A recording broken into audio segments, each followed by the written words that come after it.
ನಮಸ್ತೆ ಎಲ್ಲರಿಗೂ. ಇದು ಬುಧವಾರದ ವ್ಲಾಗ್ ಆಗಿರುತ್ತೆ. ನನಗೆ ಪದೇ ಪದೇ ಹೇಳೋದಕ್ಕೆ ನಿಜವಾಗ್ಲೂ ತುಂಬ ಬೇಜಾರಾಗುತ್ತೆ. ಬುಧವಾರದ್ದು ಇದು ಅಂತ ಹೇಳೋದಕ್ಕೆ ನಾನು ಸಿಕ್ಕಾಪಟ್ಟೆ ಹೇಳ್ತಿದ್ದೀನಲ್ಲ. ನಿಜವಾಗ್ಲೂ ವೀಡಿಯೋ ಮಾಡ್ಕೊಳ್ಳೋದು ದೊಡ್ಡದಲ್ಲ. ಅದನ್ನು ಎಡಿಟಿಂಗ್ ಮಾಡಿ ಅದಕ್ಕೆ ಟೈಮ್ ಕೊಟ್ಟು ಅದಕ್ಕೆ ವಾಯ್ಸ್ ಓವರ್ ಕೊಟ್ಟು ಅದನ್ನು ಅಪ್ಲೋಡ್ ಮಾಡೋದಿದೆಯಲ್ಲ, ನಿಜವಾಗ್ಲೂ ತುಂಬ ಕಷ್ಟ. ಅದರಿಂದ ನನಗೆ ಸ್ವಲ್ಪ ಡಿಲೇ ಆಗ್ತಿದೆ. ಅದು ಇದು ಕೆಲಸದ ಜೊತೆಗೆ ಎಲ್ಲ ನಾನು ಪದೇ ಪದೇ ನನಗೆ ಅದು ಹೇಳೋದಕ್ಕೆ ಇಷ್ಟ ಆಗಲ್ಲ. ನಿಜವಾಗ್ಲೂ ಆದಷ್ಟು ಟ್ರೈ ಮಾಡ್ತಾಯಿದ್ದೀನಿ, ಬಟ್ ಆದರೂ ಆಗ್ತಾಯಿಲ್ಲ. ನಿಜವಾಗ್ಲೂ ಯಾರೂ ಬೇಜಾರು ಮಾಡ್ಕೋಬೇಡಿ. ಏನಪ್ಪ ಇವಳು ಹೋದ ವಾರದ್ದು ಇವಾಗ ಆಗ್ತಾಳೆ ಅಂತ ಹೇಳ್ಬಿಟ್ಟು ಆದಷ್ಟು ಟ್ರೈ ಮಾಡ್ತಾನೇ ಇದ್ದೀನಿ, ಪ್ರಯತ್ನ ಪಡ್ತಾನೇ ಇದ್ದೀನಿ. ಆದಷ್ಟು ಬೇಗ ನಿಮ್ಮ ಮುಂದೆ ಒಳ್ಳೊಳ್ಳೆ ವೀಡಿಯೋಗಳನ್ನ ಆದಷ್ಟು ಬೇಗ ಅಲ್ಲಲ್ಲೇ ಅಪ್ಲೋಡ್ ಮಾಡೋದಕ್ಕೆ ಟ್ರೈ ಮಾಡ್ತೀನಿ. ಮತ್ತು ನೆಕ್ಸ್ಟು ಬೆಳಿಗ್ಗೆ ಎದ್ದಿದ ತಕ್ಷಣವೇ ಸೊಪ್ಪೆಲ್ಲ ಬಿಡಿಸ್ಕೊಂಡು ಮೊಸೊಪ್ಪು ಮಾಡಿಬಿಡೋಣ ಅಂತ ಹೇಳ್ಬಿಟ್ಟು ಅಡುಗೆಗೆ ಮೊಸೊಪ್ಪು ಮಾಡಿದೆ. ಟಿಫನ್ ಏನೋ ನಾನು ವೀಡಿಯೋ ಮಾಡ್ಕೊಳ್ಳೋದಕ್ಕೆ ಹೋಗಲಿಲ್ಲ. ಟಿಫನ್ ಬಂದು ಚಿತ್ರಾನ್ನ ಮಾಡಿದ್ದೆ. ಆಮೇಲೆ ಮಾಮೂಲಿ ರೆಗ್ಯುಲರಾಗಿ ಮಕ್ಳನ್ನ ಸ್ಕೂಲಿಗೆ ಕಳ್ಸೋದಿದ್ದೇ ಇರುತ್ತಲ್ವ, ಮಾಮೂಲಿ ಲಂಚ್ ಬ್ಯಾಗೆಲ್ಲ ಪ್ಯಾಕ್ ಮಾಡಿ. ಇದು ವಾಟ್ರ್ ಬಾಟ್ಲು ಬಂದು ನನ್ನ ಮಗಳು ಇವತ್ತು ಸ್ಕೂಲಲ್ಲೇ ಬಿಟ್ಟು ಬಂದುಬಿಟ್ಟಿದ್ಲು ಅವತ್ತು. ಸರಿ, ಅದಕ್ಕೆ ಅವಳಿಗೆ ಪ್ಲಾಸ್ಟಿಕ್ದು ಒಂದು ಬಾಟಲ್ ಇತ್ತು, ಅದಕ್ಕೇ ಸದ್ಯಕ್ಕೆ ಇವಾಗ ಇರಲಿ ತೊಗೊಂಬರ್ತಾಳೆ, ಆಮೇಲೆ ಏನೋ ಮರ್ತು ಬಂದಿದ್ದಾಳೆ ಅಂತ ಹೇಳ್ಬಿಟ್ಟು ಅದನ್ನೇ ಕೊಟ್ಟೆ. ಆಮೇಲೆ ಇಬ್ಬರದು 2 ಮಕ್ಳದ್ದು ಟಿಫನೆಲ್ಲ ಪ್ಯಾಕೆಲ್ಲ ಮಾಡಿ ವಾಟ್ರ್ ಬಾಟ್ಲೆಲ್ಲ ಇಟ್ಟು ಎಲ್ಲ ರೆಡಿ ಮಾಡಿದೆ. ಮಕ್ಳಿಗೆ ಮಾಮೂಲಿ ರೆಗ್ಯುಲರಾಗಿ ಇದ್ದಿದ್ದೆ ಅಲ್ವ. ಬೆಳಿಗ್ಗೆ ಯಾವತ್ತು ಬೇರೆ ಟೈಮ್ ಟೇಬಲ್ಲು ಚೇಂಜ್ ಆದರೂ ಆಗ್ಬೋದು, ಬೆಳಿಗ್ಗೆ ಹೊತ್ತು ಮಾತ್ರ ನಿಜವಾಗ್ಲೂ ಟೈಮ್ ಟೇಬಲ್ಲು ಚೇಂಜ್ ಆಗೋಕ್ಕೆ ಸಾಧ್ಯನೇ ಇಲ್ಲ. ರೆಗ್ಯುಲರಾಗಿ ಏನೇನು ಆಗಬೇಕೋ 9 ಗಂಟೆ ತನಕ ಫಿಕ್ಸ್ ಇರುತ್ತೆ ಅದು. ಆಮೇಲೆ ಮಾಮೂಲಿ ನಮ್ಮ ಮನೆಯವ್ರಿಗೂ ಸಾಂಬಾರು ಕೊಟ್ಟೆ, ಬಟ್ ಮುದ್ದೆ ಮಾಡೋಕ್ಕಾಗಲಿಲ್ಲ. ನನಗೆ ತುಂಬ ಕೆಲಸಗಳಿತ್ತು, ಸ್ವಲ್ಪ ಲೇಟಾಗಿ ಬೇರೆ ಎದ್ದುಬಿಟ್ಟಿದ್ದೆ. ಬೇಗ ಸೊಪ್ಪು ಬಿಡಿಸೋದಕ್ಕೆ ನನಗೆ ಟೈಮ್ ಆಗೋಯಿತು ಅವತ್ತು.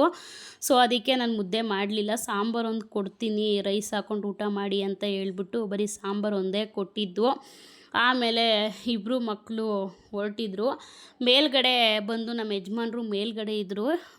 ಅವತ್ತು ಬಂದು ಸ್ಕೂಲ್ಗೆ ನಾನು ಮೈದಾನೆ ಕರ್ಕೊಂಡೋಗಿದ್ದು ಗಾಡೀಲಿ. ನಮ್ಮ ಯಜಮಾನ್ರು ಮೇಲಿದ್ದರು. ಬ್ರೆಶೀಟ್ಗಳನ್ನೆಲ್ಲ ಸ್ವಲ್ಪ ಹಿಂಡ್ಬಿಟ್ಟು ಕೊಟ್ಟಿದ್ದೆ. ಬಿಡಮ್ಮ, ನೀನೊಂದು ಸಲ ಏನಕ್ಕೆ ಮೇಲೆ ಹೋಗ್ತೀಯಾ, ಅದೇನು ಮಾಡು ಕೆಳಗಡೆನೇ, ನಾನು ಹೋಗ್ಬೋ ಮೇಲೆ ಹಾರಾಕ್ಬಿಟ್ಟು ಬರ್ತೀನಿ ಅಂತ ಹೇಳ್ಬಿಟ್ಟು ಮೇಲ್ಗಡೆ ಹೋದರು. ಆವಾಗ ಇವ್ನ ಟೈಮ್ ಆಗಿಬಿಡುತ್ತೆ ಅಂತ ಹೇಳ್ಬಿಟ್ಟು ನನ್ನ ಮೈದನು ಬೇಗನೆ ಎದ್ದಿದ್ರು ಅವತ್ತು. ಸರಿ, ನಾನೇ ಕರ್ಕೊಂಡು ಹೋಗ್ತೀನಿ ಬಿಡಿ ಅದಕ್ಕೆ ಅಂತ ಹೇಳ್ಬಿಟ್ಟು ಅವರೇ ಕರ್ಕೊಂಡೋದ್ರು. ಆವಾಗ ಇದು ಸುಮ್ಮನೆ ಹಂಗೆ ಒಂದು ವಿಡಿಯೋ ತೊಗೊಂಡೆ. ಅವತ್ತು ಬುಧವಾರ ಆಗಿರೋದ್ರಿಂದ ಈ ಥರ ಮಾಮೂಲಿ ಎಲ್ಲ ಸ್ಕೂಲ್ಗಳಲ್ಲೂ ಇದ್ದಿದ್ದೇನೆ ಈ ಥರ ಟ್ರ್ಯಾಕ್ ಶೂಟೇ ಇರುತ್ತೆ. ಅದು ಅವಳಿಗೆ ಗ್ರೀನ್ ಕಲರು, ಇವನಿಗೆ ಎಲ್ಲೋ ಕಲರು. ಏನು ಯೂನಿಫಾರ್ಮು ಅಂತ ಮಾಡಿರೋದು ಏನಕ್ಕೆ ಅಂತಂದರೆ ಯಾವತ್ತೂ ಭೇದ ಭಾವ ಬರಬಾರ್ದು ಅಂತ. ಬಟ್ ನೋಡಿದ್ರೆ ಇಲ್ಲೆಲ್ಲ ಒಬ್ಬೊಬ್ರಿಗೆ ಒಂದೊಂದು ಥರ ಕಲರ್ಸ್ಗಳು ಕೊಡ್ತಾರೆ. ಆಮೇಲೆ ನೆಕ್ಸ್ಟು ಅವ್ರನ್ನ ಬಿಟ್ಟು ಬಂದರು. ಆಮೇಲೆ ನಾನು ಮೈದಂಗೆ ಟಿಫನೆಲ್ಲ ಹಾಕ್ಕೊಟ್ಬಿಟ್ಟು ನಾನು ಟಿಫನ್ ತಿಂದುಬಿಟ್ಟು ಎಲ್ಲರೂ ಡ್ಯೂಟಿಗೆ ಹೋದ್ಮೇಲೆ ನನಗೆ ಸ್ವಲ್ಪ ಹೊರಗಡೆ ಕೆಲಸ ಇತ್ತು. ಫ್ರೆಂಡ್ಗೆ ಸ್ವಲ್ಪ ಹುಷಾರಿರಲಿಲ್ಲ, ಬರ್ತೀಯ ಸ್ವಲ್ಪ ಹೋಗೋಣ ಅಂತ ಹೇಳಿದ್ಲು. ಸರಿ ಅಮ್ಮ ಆಯಿತು ಬರ್ತೀನಿ ಅಂತ ಹೇಳ್ಬಿಟ್ಟು ಅವಳ ಜೊತೆ ಹೋಗಿದ್ದೆ. ಒಬ್ಬಳೇ ಹೋಗ್ತಾಳೆ ಅಂತ ಹೇಳ್ಬಿಟ್ಟು. ಇವಳು ಬಂದು ನನ್ನ PU ಫ್ರೆಂಡು. ಹಂಗೂ ನಗ್ತಿದ್ಲು, ವೀಡಿಯೋ ಮಾಡಬೇಡ ಕಡೆ ಅಂತ ಹೇಳ್ಬಿಟ್ಟು. ಹಂಗೂ ವೀಡಿಯೋ ಮಾಡಿಕೊಂಡೇ ಬಿಟ್ಟೆ. ಆಮೇಲೆ ಅವಳಿಗೆಲ್ಲ ಸ್ವಲ್ಪ ಚೆಕಪ್ ಎಲ್ಲ ಮಾಡಿಸಿದ್ಮೇಲೆ ಅವಳು ಹಂಗೋದ್ಲು. ಅಲ್ಲೇ ಹಾಸ್ಪಿಟ್ಲ್ ಹತ್ರನೇ ಒಂದು ಗೌರ್ಮೆಂಟ್ ಆಸ್ಪತ್ರೆ ಇದೆ, ಅಲ್ಲೇ ಸ್ವಲ್ಪ ವೆಜಿಟೇಬಲ್ಸ್ ಎಲ್ಲ ಮಾರ್ತಿದ್ರು. ತುಂಬ ಫ್ರೆಶ್ ಆಗಿತ್ತು ಟೆಂಪೋದಲ್ಲಿ. ನನಗೆ ಮನೇಲಿ ಇದ್ದಿದ್ದು ಬಿಟ್ಟು ನನಗೆ ಗೊತ್ತಿಲ್ಲ ನನಗೆ ಮನೇಲಿ ಏನೇನಿದೆ ಏನೇನಿಲ್ಲ ಅಂತಲೂ ನಾನು ನೋಡ್ಕೊಂಡು ಹೋಗಿರಲಿಲ್ಲ. ಸಡನ್ನಾಗಿ ನೋಡಿದ್ನಲ್ಲ, ಇಷ್ಟ ಆಯಿತು, ತುಂಬ ಫ್ರೆಶ್ ಆಗಿತ್ತು ವೆಜಿಟೇಬಲ್ಸ್ ಎಲ್ಲ. ಸರಿ ತೊಗೊಂಬಿಡೋಣ ಅಂತ ಹೇಳ್ಬಿಟ್ಟು ಎಲ್ಲ KG ಬರೀ 40 ರೂಪೀಸ್ ಇತ್ತು ಅಷ್ಟೇ. ನಾನೆಲ್ಲ ಅರ್ಧ KG ಅಷ್ಟೇ ತೊಗೊಂಬಂದಿದ್ದು. ಬೀನ್ಸ್ ಮಾತ್ರ 1 KG ಬೀನ್ಸ್ ತೊಗೊಂಡೆ. ಸಕ್ಕತ್ತಾಗಿತ್ತು ಬೀನ್ಸ್ ಮಾತ್ರ, ಸಣ್ಣಕ್ಕೆ ಒಳ್ಳೆ ಚೆನ್ನಾಗಿತ್ತು. ಅದಕ್ಕೆ ಕ್ಯಾರೆಟು ಮತ್ತು ಗುಂಡು ಬದನೆಕಾಯಿ ಎರಡನ್ನೂ ಅರ್ಧ KG ತೊಗೊಂಡೆ. ಬೀನ್ಸ್ ಮಾತ್ರ ಫುಲ್ಲು 1 KG ತೊಗೊಂಡು ಆಮೇಲೆ ಅವಳು ಆ ಕಡೆ ಹೋದ್ಲು, ನಾನು ಈ ಕಡೆ ಬಸ್ ಹತ್ಕೊಂಡು ಮನೆಗೆ ಬಂದೆ. ಸ್ವಲ್ಪ ಏನೋ ಹೆಲ್ತ್ ಇಶ್ಯೂಸ್ ಇತ್ತು, ತೋರಿಸ್ಬೇಕಿತ್ತು. ಬಾ ನಾನು ಒಬ್ಬಳೇ ಹೋಗಬೇಕು ಅಂತ ಹೇಳ್ತಿದ್ದೆ. ಅವರು ಪಾಪ ಅವ್ರ ಯಜಮಾನರು 2 ದಿನ ರಜೆ ಹಾಕ್ಬಿಟ್ಟು ಹೋಗಿದ್ದಾರೆ. ಗೊತ್ತಲ್ಲ, ಈ ಗೌರ್ಮೆಂಟ್ ಆಸ್ಪತ್ರೆಗಳಲ್ಲಿ ನಾವು ಹೇಳಿದ ತಕ್ಷಣ ಯಾವುದೂ ಆಗಲ್ಲ. ಪಾಪ ಅವರು ರಜೆ ಹಾಕಿ ಓಡಾಡ್ತಾನೆ ಇರಬೇಕಲ್ಲ ಅಂದ್ಬಿಟ್ಟು ಅವಳು ಇದು ಮಾಡಿದ್ಲು. ಸರಿ ಬಿಡು ಆಯಿತು, ನಾನು ಮನೇಲಿದ್ದೀನಿ ಫ್ರೀಯಾಗಿ ಅಂತ ಹೇಳ್ಬಿಟ್ಟು ನಾನು ಹೊರಟಿದ್ದೆ. ಹಿಂಗೆ ಫ್ರೀಯಾಗಿದ್ದೀನಿ ಅಂತ ಹೇಳ್ಕೊಂಡೆ ನಾನು ಹಿಂಗೆ ಈ ಥರ ಆಗಿದ್ಲು ನಂದು ವೀಡಿಯೋಗಳು. ಅಲ್ಲಿ ಇಲ್ಲಿ ಒಂದು ದಿನವೂ ಫ್ರೀ ಇಲ್ಲ, ಒಂದು ದಿನವೂ ಮನೇಲಿ ಇದ್ದೀನಿ ಅನ್ನೋದೇ ಇಲ್ಲ, ಆ ರೀತಿ ಆಗೋಗ್ಬಿಟ್ಟಿತ್ತು. ಮತ್ತು ಇದು ಬಂದು ಚೇರು. ಇದು 2 ಚೇರು ನಮ್ಮ ಯಜಮಾನ್ರು ಫ್ರೆಂಡು ಅವರು ಇಲ್ಲಿ ಮನೆ ಮಾಡಿದ್ರು. ನಾವೇ ಮಾಡಿಕೊಟ್ಟಿದ್ವಿ. ಬಟ್ ಅವರು ಸ್ವಲ್ಪ ಏನೋ ಪ್ರಾಬ್ಲಮ್ ಆಗಿ ಅವ್ರು ಹಿಂದಿಯವರು, ಮತ್ತೆ ಅವರು ಒಡಿಸ್ಸಾಗೆ ಊರಿಗೆ ಹೋಗ್ಬಿಟ್ರು. ಇದು ಬಂದರು ಈ ಕಡೆ ಇದೆಯಲ್ಲ, ಈಗ ತೋರಿಸ್ತಿದ್ದೀನಲ್ಲ, ಈ ಚೇರ್ ಬಂದು ನಮ್ಮ ಮನೆದು. ಸೇಮ್ 4 ಚೇರು ಒಂದೇ ಕಲರ್ ಇದೆ. ನಾವು ಈ ಮನೆಗೆ ಬಂದಾಗ 5 ವರ್ಷದ ಹಿಂದೆ ತೊಗೊಂಡಿದ್ದ ಚೇರ್ ಇದು.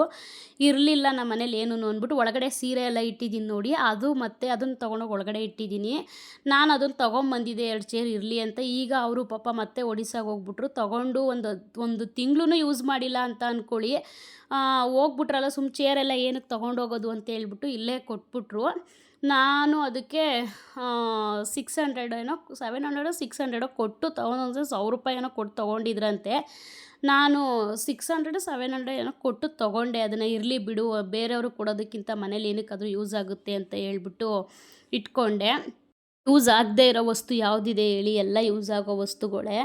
ಆಮೇಲೆ ನೆಕ್ಸ್ಟು ಇನ್ನೊಂದು ಸಲ ಅಂಗಡಿಗೆ ಹೋಗಿ ನನಗೆ ಸ್ವಲ್ಪ ಚಾಪೆ ಬೇಕಿತ್ತು ಸರಿ ಅಂತ ಹೇಳ್ಬಿಟ್ಟು ಚಾಪೆ ಮತ್ತು ಕ್ಲಿಪ್ಸ್ ಎಲ್ಲ ಸ್ವಲ್ಪ ಬಿಸಿಲಿಗೆ ಒಡೆದೋಗಿತ್ತು. ಅದಕ್ಕೆ ಕ್ಲಿಪ್ಸು ನನ್ನ ಮಗಂಗೆ ಡೈಲಿಗೆ ವೇರ್ಗೆ ಸ್ಲಿಪ್ಪರ್ ಇರಲಿಲ್ಲ, ₹100 ಅದು ಸ್ಲಿಪ್ಪರು.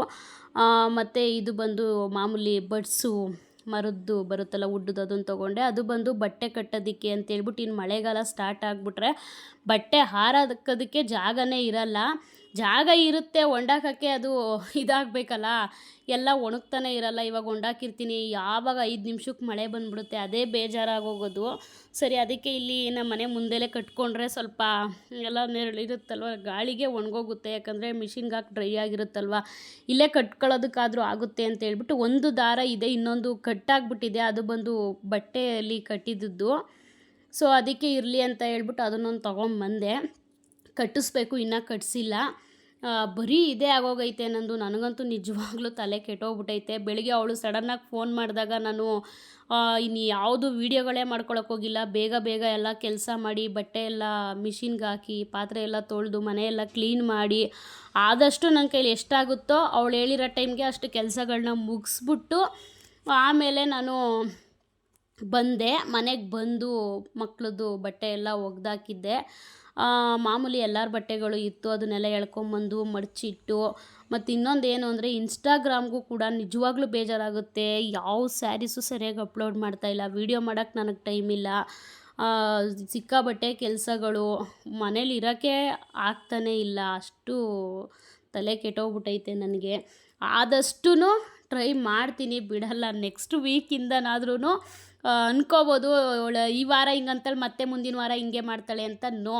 ಈ ವಾರ ಪೂರ್ತಿ ನಾನು ಯಾವುದೇ ವೀಡಿಯೋಗಳು, ಯಾವುದು ವ್ಲಾಗ್ಸ್ ಮಾಡೋದಕ್ಕೆ ನಾನು ಯಾವ ವೀಡಿಯೋಗಳನ್ನೂ ಮಾಡ್ಕೊಂಡಿಲ್ಲ. ಇದೆಲ್ಲ ಲಾಸ್ಟ್ ವೀಕ್ ವೀಡಿಯೋಗಳೇ. ಇದನ್ನೇ ಎಡಿಟಿಂಗ್ ಮಾಡಿ ವಾಯ್ಸ್ ಓವರ್ ಕೊಟ್ಕೊಂಡು ಇದನ್ನೇ ಎಲ್ಲ ಈ ವಾರ ಮುಗಿಸ್ಕೋತೀನಿ. ನೆಕ್ಸ್ಟು ವಾರದಿಂದ ಇವತ್ತು ಮಾಡಿದ ವೀಡಿಯೋ ಅದೇ ಕಾಸ್ಟ್ ಎಲ್ಲ ಎಡಿಟಿಂಗ್ ಅವತ್ತೇ ಮಾಡಿ ಮುಗಿಸಿ ವಾಯ್ಸ್ ಓವರ್ ಕೊಟ್ಟು ಮಾರನೇ ದಿನನಾದರೂ ಹಾಕೋದಕ್ಕೆ ಪ್ರಯತ್ನ ಪಡ್ತೀನಿ. ಅದೇ ಚಂದ. ಯಾವಾಗಲೋ ಮಾಡಿರೋ ವೀಡಿಯೋನ ಇವಾಗ ತೋರಿಸೋದಕ್ಕಿಂತ ಅವತ್ತಿಂದ ಅವತ್ತೇ ತೋರಿಸಿದ್ರೆ ಎಷ್ಟು ಚೆನ್ನಾಗಿರುತ್ತಲ್ವ. ನಾನು ಅದೆಷ್ಟೋ ಟ್ರೈ ಮಾಡ್ತಾನೇ ಇದ್ದೀನಿ, ಬಟ್ ಆಗ್ತಾಯಿಲ್ಲ. ನಿಜವಾಗ್ಲೂ ಯಾರೂ ತಪ್ಪು ತಿಳ್ಕೊಬೇಡಿ, ಬೇಜಾರು ಮಾಡ್ಕೋಬೇಡಿ. ಏನು ಒಂದು ಮಾತಲ್ಲ, ಇವತ್ತು ಹಿಂಗೆ ಅಂದಿರ್ತಾಳೆ, ತಿರ್ಗಾ ನೆಕ್ಸ್ಟ್ ವೀಕ್ ಇದೇ ಥರ ಮಾಡ್ತಾಳೆ ಅಂತ ಯಾರೂ ಅಂದ್ಕೋಬೇಡಿ. ಏನು ಮಾಡೋಕ್ಕಾಗಲ್ಲ, ಹೋಗ್ತಾ ಹೋಗ್ತಾ ಎಲ್ಲ ಸರಿ ಹೋಗುತ್ತೆ. ಆಮೇಲೆ ನೆಕ್ಸ್ಟು ಬಟ್ಟೆ ಎಲ್ಲ ಮಡಚ್ಬಿಟ್ಟು ಎಲ್ಲ ಅದ್ರ ಜಾಗಕ್ಕೆಲ್ಲ ಎತ್ತಿಟ್ಬಿಟ್ಟು ಆಮೇಲೆ ಮಕ್ಳನ್ನ ಮಾಮೂಲಿ ಸ್ಕೂಲಿಂದ ಕರ್ಕೊಬರೋಕ್ಕೆ ಹೋಗಿದ್ದೆ. ಕರ್ಕೊಂಬಂದೆ. ಅವಳಿಗೇನು ಚೆಕಪ್ ಅಷ್ಟೇ ಅಲ್ವ, ಏನು ಇರಲಿಲ್ಲ. ನನಗೆ ಹಾಸ್ಪಿಟ್ಲಲ್ಲಿ ಸ್ವಲ್ಪ ಬೇಗನೆ ಕೆಲಸ ಎಲ್ಲ ಮುಗ್ದೋಗಿತ್ತು. ನಾನು 12 ಗಂಟೆ 12:30 ಅಷ್ಟೊತ್ತಿಗೆಲ್ಲ ಮನೇಲಿದ್ದೆ. ಬಂದು ಎಲ್ಲ ಕೆಲಸಗಳನ್ನೆಲ್ಲ ಮುಗಿಸ್ಕೊಂಡು ಆಮೇಲೆ ಮಕ್ಕಳು 3 ಗಂಟೆ ಆಯಿತು, ಮಕ್ಳನ್ನ ಕರ್ಕೊಂಬಂದು ಗೊತ್ತಲ್ಲ, ಏನಾದರೂ ಸ್ವಲ್ಪ ಸ್ನ್ಯಾಕ್ಸ್ ಏನಾದ್ರು ತಿಂದುಬಿಟ್ಟು ಟ್ಯೂಷನ್ಗೆ ಹೊರಟ್ರು ಇಬ್ಬರೂ. ಟ್ಯೂಷನಿಗೆ ಬಿಟ್ಟು ಬಂದು ಮನೇಲೆಲ್ಲ ಸ್ವಲ್ಪ ಮೊಸೊಪ್ಪು ಸಾಂಬಾರಿತ್ತು, ಬೆಳಗ್ಗೆ ಮಾಡಿದ್ದೇನೆ. ಅದಕ್ಕೆ ಸ್ವಲ್ಪ ಮೆಣಸಿನ್ಕಾಯಿ ಬಜ್ಜಿ ಹಾಕ್ಕೊಂಡೆ. ಆಮೇಲೆ ಮತ್ತೆ ಹೋಗಿ 7 ಗಂಟೆಗೆ ಹೋಗಿ ಮಕ್ಳನ್ನ ಕರ್ಕೊಂಬಂದೆ, ಹಾಕ್ಕೊಟ್ಟೆ. ಮಳೆಗೆ ಚಳಿಗೆ ಚೆನ್ನಾಗಿರುತ್ತೆ ಅಂತ ಹೇಳ್ಬಿಟ್ಟು ಇಬ್ಬರು ತಿಂತಿದ್ರು. ಆ ಬಜ್ಜಿ ತಿಂತಿರೋದಕ್ಕೂ ಹೊರಗಡೆ ಏನು ದಬ ದಬ ದಬ ಅಂತ ಒಂದೇ ಸಮ ಮಳೆ ಬರ್ತಿತ್ತು ಅವತ್ತು. ಆ ಮಳೆ ಬರ್ತಿದ್ದಕ್ಕೂ ಅವ್ರು ತಿಂತಿದ್ದಕ್ಕೂ ಸಖತ್ತಾಗಿತ್ತು. ಮಾತ್ರ ಸಿಕ್ಕಾಪಟ್ಟೆ ಜೋರಾಗೆ ಬರ್ತಿತ್ತು ಮಳೆ. ಇದಿಷ್ಟು ಇವತ್ತಿನ ವಿಡಿಯೋ ಆಗಿತ್ತು. ಮತ್ತೆ ನಾಳೆ ವಿಡಿಯೋದಲ್ಲಿ ಭೇಟಿಯಾಗೋಣ. Thank you for watching.